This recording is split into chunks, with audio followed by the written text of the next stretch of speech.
The search apocalypse is a catchy headline, but I don't think we're at the apocalypse for search. In fact, search is probably more thriving than it ever has been in its history.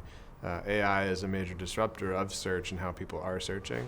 But what we're seeing is that people are actually searching more in more places, which is creating a new challenge for search marketers to rethink what it means to them to do search marketing. So, how are those challenges being met, do you think, or how do you think they should be met? It's a more holistic view. So when you think about media from a planning standpoint, you're looking at all the different places where your audience is engaging with some sort of content or is reachable or receptive to a message. And search hasn't historically been looked at that way. Search has been historically looked at as there are a couple of partners, a couple of engines that are taking up all of the search volume that exists, and that's where we go deploy our search budgets and our search optimization. But in reality, the new search order is that those searches are happening everywhere. People are searching on social platforms, on retail platforms, on AI platforms, on the traditional search platforms. So you need to have a more holistic, multi-platform view to your search strategy. So, I like that new search order.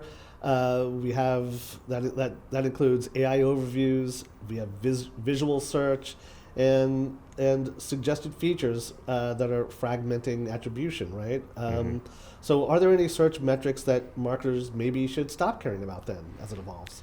I think maybe lowering the weighting on certain metrics, so things like keyword rankings or visibility within search are good informative metrics to get a pulse on directionally how often are you part of the response from an AI engine or a search engine.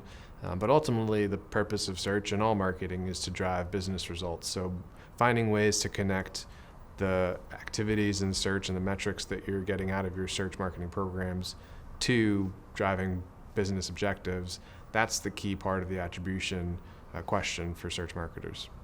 So, part of the evolution of search right now is beyond looking beyond Google's dominance for the last decade plus. We have now ChatGPT and Perplexity in the mix.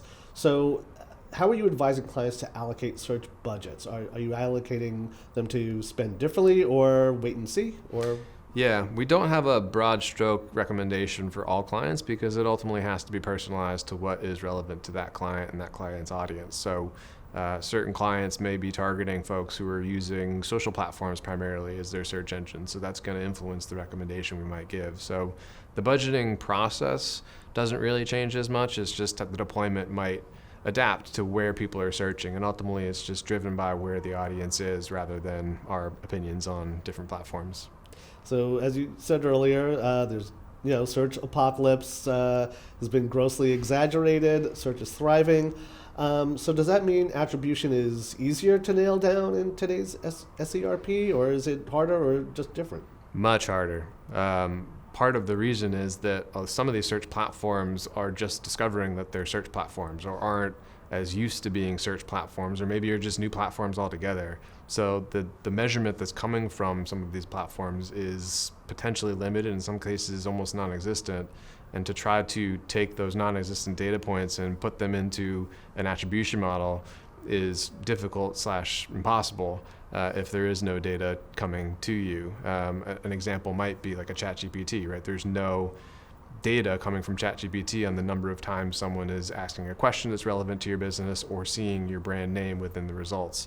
So then how do you attribute the impact of those impressions to your broader business? You can't. So you have to try to figure out some creative ways of putting your attribution model to work with the data that you do have access to, and be open to the fact that they're talk about dark social or dark, the dark, not the dark web, but dark social. It's a similar concept that there's almost dark search. You have all these engagements within a search ecosystem that are not attributable. So how do you carve out a little extra buffer to make sure that you're getting the value out of your investment, but that you're also not missing out on opportunities to engage?